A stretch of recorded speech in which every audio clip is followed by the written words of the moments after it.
pala yung araw. Yung mga anak ko, tatlo. Hindi makakilos ng maayos kasi nga. Yan, yung kuya ito namin. Sobrang kulit. Hindi makakilos ang ate Jenny namin kasi nga may ikaw.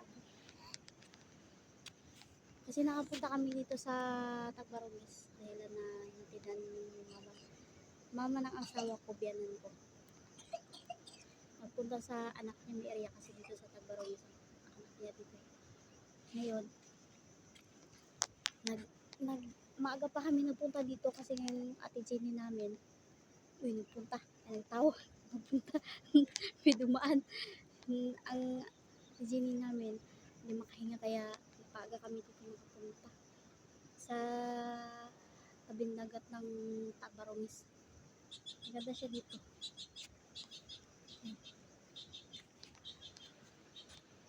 Nandoon kami bahay-bahay na yun.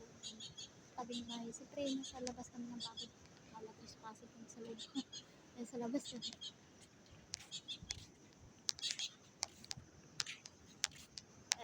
Ang bibiliin namin ng kasi araw na. Lapit ang mag-aaraw. Labas na sikat